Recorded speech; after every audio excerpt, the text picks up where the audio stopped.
Hello, my name is Mekhi Bradford. I'm 10 years old and I go to Thomasita Elementary School.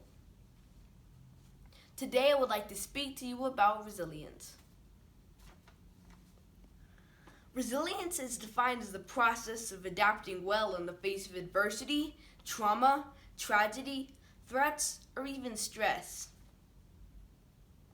When I think about resilience, I automatically think about Africans, especially we as Africans living in America. No matter where we are on this planet, it doesn't matter the time nor era, our people have always faced horrible adversities. Our ancestors were kidnapped from their homeland and held captive as slaves for over 200 years.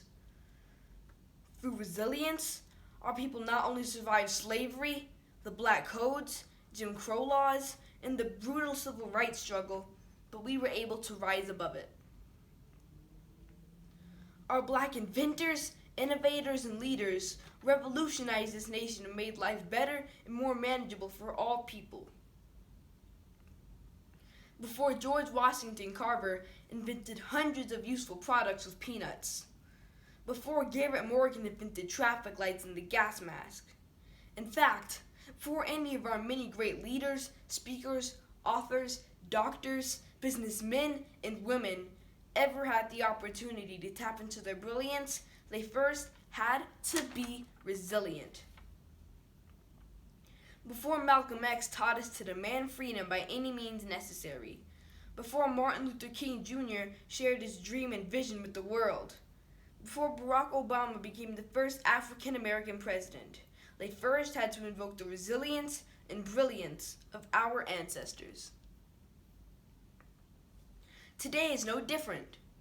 Malcolm X once said, "There is nothing better than adversity.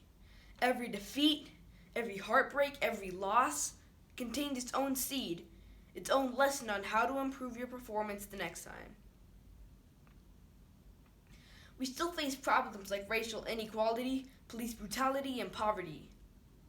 We survived 4 years of the bully in the White House.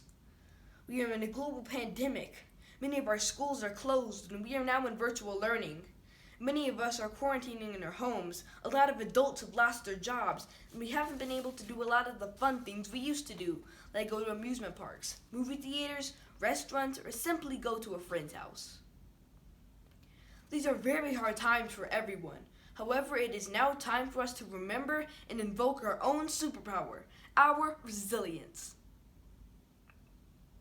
As students, we must remember that even in the face of a global pandemic, we are still responsible for our own education.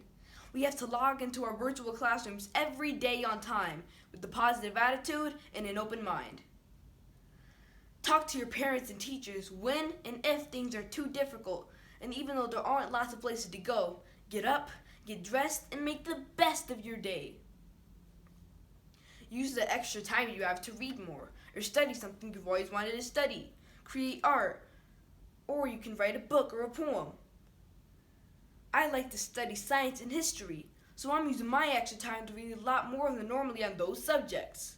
I'm also taking an extra math class, a quantum physics class, and a history class on Black scientists.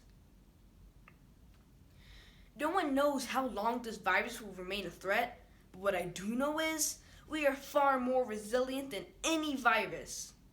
We can do this if we stay home, wear a mask when we're out in public, keep our hands washed, keep learning, stay focused, take care of each other, and in the famous words of the new president-elect Joe Biden, keep the faith, and remember resilience and brilliance are our superpowers.